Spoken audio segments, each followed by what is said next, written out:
नमस्कार दोस्तों, स्वागत है आपका। आज हम बात करने वाले हैं देश के पहले C-295 मिलिट्री ट्रांसपोर्ट एयरक्राफ्ट के बारे में, जो कि दरअसल अभी हाल ही में भारत में लैंड भी कर चुका है। आज की इस वीडियो में जानेंगे इस एयरक्राफ्ट से जुड़ी तमाम जानकारी, इसकी खासियत क्या है और भी बहुत कुछ आज की इस वीडियो में। इन सबको जानने से पहले अगर आप इस चैनल पर नए हैं तो आप चैनल को सब्सक्राइब कर सकते हैं इसी तरीके के इन्फॉर्मेटिव कंटेंट के लिए।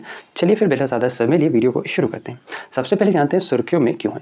दरअसल एक यूरोपियन कंपनी है, ठीक है, जिसका नाम है एडीए स्पेस। एडीए स्पेस यानी एयरबस डिफेंस एंड स्पेस, ठीक है। इस कंपनी ने अभी हाल ही में भारत को पहला C-295 टैक्टिकल मिलिट्री एयरक्राफ्ट जो है वो सौंप दिया है, ठीक है। और इसे लेने के लिए बाकायदा जो एयर चीफ मार्शल हैं VR चौधरी जी, वो खुद स्पेन गए थे और यहाँ उन्होंने जो C-295 मिलिट्री ट्रांसपोर्ट एयरक्राफ्ट है, ठीक है, इसे वहाँ से रिसीव किया है और 15 तारीख को ये बाकायदा भारत में लैंड भी कर जाएगा, ठीक है। इसके रिगार्डिंग ध्यान रखना है कि सितंबर 2021 में जो भारत सरकार है, इसने एक्चुअली में एक डील साइन की थी स्पेन की सरकार के साथ, ठीक है। और यह जो डील थी यह कुल 21,000 करोड़ की थी, ठीक है। 21,000 करोड़ की यह डील थी। इस डील के अंतर्गत बेसिकली यह कहा गया था कि जो स्पेन है वह कुल 56 ऐसे एयरक्राफ्ट यानी C-295 transport military transport aircraft जो है यह भारत को देगा, ठीक है। टोटल जो संख्या है इसकी 56 है, ये ध्यान रखना है। अब इन 56 एयरक्राफ्ट में से ध्यान रखना है जो 16 ऐसे एयरक्राफ्ट होंगे, ठीक है, जो कि रेडी टू फ्लाई मोड में आएंगे, यानी कि बना बनाया हुआ उसे भारत भेजा जाएगा 16 एयरक्राफ्ट को। जबकि जो बाकी के 40 एयरक्राफ्ट होंगे इसे भारत में ही मैन्युफैक्चर किया जाएगा, ठीक है। और ये जो 40 एयरक्राफ्ट जो कि भारत में ही जिसका मैन्युफैक्चरिंग किया जाएगा, तो इसे मैन्युफैक्चर किया जाएगा टाटा एडवांस्ड सिस्टम कंपनी के द्वारा। कहाँ? गुजरात के वडोदरा में, ठीक है।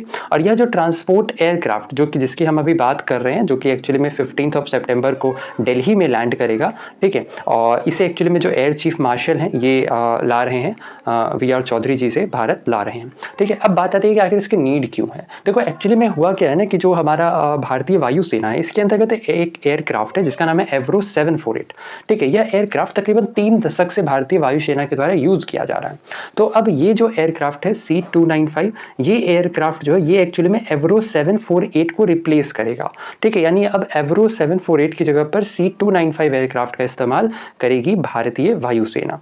इसके अलावा कुछ मीडिया रिपोर्ट्स के अंतर्गत यह भी बताया गया है कि जो C-295 एयरक्राफ्ट है इसे एक्चुअली में स्पेन के सेवाइल प्लांट्स में बनाया गया है, ठीक है। और ये जो C-295 जो एयरक्राफ्ट है इसे एक्चुअली में इंडियन एयरफोर्स के द्वारा इसी महीने यानी सितंबर के महीने में भी हिंडन एयरबेस पर इसे इंडक्ट कर लिया जाएगा, यानी कि इसे जो इंडियन एयरफोर्स है इसमें शामिल कर लिया जाएगा, ठीक है। इसके अलावा ध्यान रखना है कि जो सेकेंड एयरक्राफ्ट इसके अंतर्गत भारत लाया जाएगा यह मई 2024 तक भारत आएगा।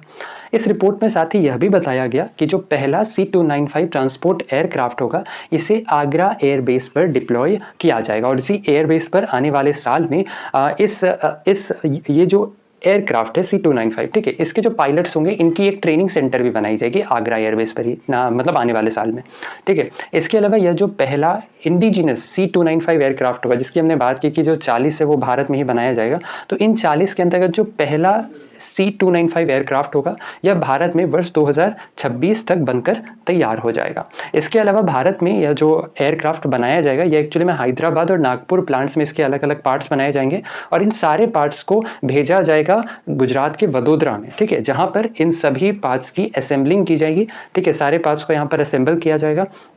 और इसके साथ ही साथ इस मीडिया रिपोर्ट में यह भी बताया गया है कि जो 40 एयरक्राफ्ट जो कि स्वदेश में ही बनेंगे, यह वर्ष 2031 तक यह 40 के 40 एयरक्राफ्ट बन करके तैयार हो जाएंगे। कुछ की फीचर्स की बात करें इस एयरक्राफ्ट की, तो ये जो एयरक्राफ्ट है इसके अंतर्गत सबसे बड़ी खासियत ये है कि ये जो एयरक्राफ्ट है ना ये एक्चुअली में बहुत शॉर्ट टेक ऑफ और लैंडिंग करता है। मतलब इसके लिए टेक ऑफ करने के लिए यानी प्लेन को ऊपर उड़ने के लिए बहुत लंबे दूरी की आवश्यकता नहीं है, डिस्टेंस ये ज़्यादा कवर नहीं करता। अगर हम डिस्टेंस की बात करें तो यह केवल 320 मीटर डिस्टेंस से चाहिए होता है टेक ऑफ करने के लिए, और सेम टाइम पर अगर हम लैंडिंग की बात करें तो इसे लैंडिंग के लिए केवल 670 मीटर की डिस्टेंस चाहिए होती है लैंडिंग करने के लिए। इसके साथ ही साथ यह जो एयरक्राफ्ट है यह ऐसे इलाके जो कि खासतौर पर पहाड़ी इलाके हैं, ठीक है, जिनमें लद्दाख, कश्मीर, असम और सिक्किम जैसे इलाके हैं, तो इन सब इलाकों के लिए काफ़ी मददगार साबित होगा जहां पर कि टेक ऑफ या फिर लैंडिंग के लिए इतना पर्याप्त स्थान नहीं होता है।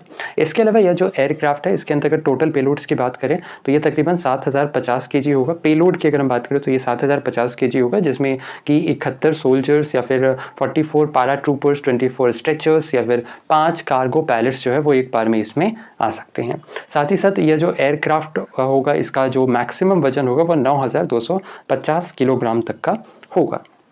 साथ ही यह जो एयरक्राफ्ट होगा इसमें टोटल 2 इंजन्स लगे होंगे और इसकी जो कुल स्पीड होगी वह तकरीबन 482 किलोमीटर प्रति घंटे तक की गति ये देगा।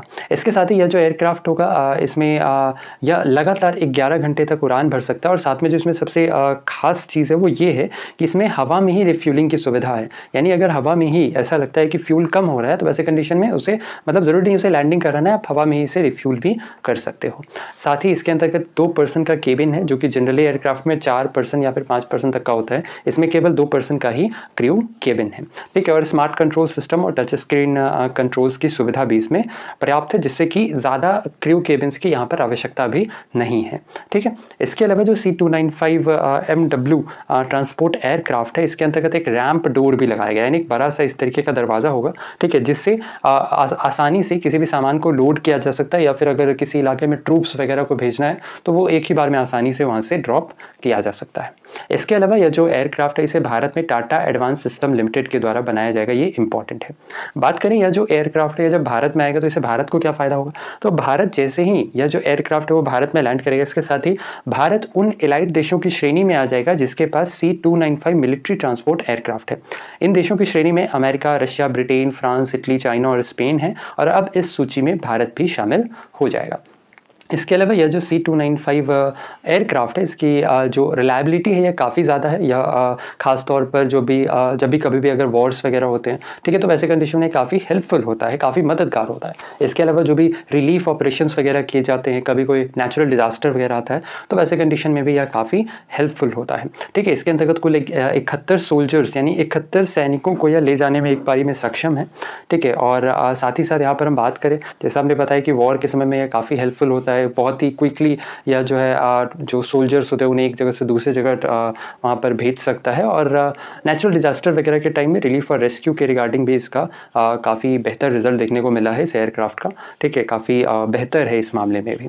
ठीक है, तो ये था हमारा आज का ये वीडियो जिसके अंतर्गत हमने बात की C295 एयरक्राफ्ट की। आशा और उम्मीद की वीडियो आपको इन्फॉर्मेटिव लगा हो। वीडियो अगर पसंद आया है तो वीडियो को लाइक शेयर, चैनल पर करना है तो चैनल को सब्सक्राइब करना बिल्कुल ना भूलें इसी तरीके के इन्फॉर्मेटिव कंटेंट के लिए। तो ऐसे भी आज के लिए इतना ही। अपना ख्याल रखें, स्वस्थ रहें, सुरक्षित रहें। आपसे फिर अगली वीडियो में मुलाकात होगी, तब तक के लिए धन्यवाद। गुड बाय, टेक केयर, जय हिंद।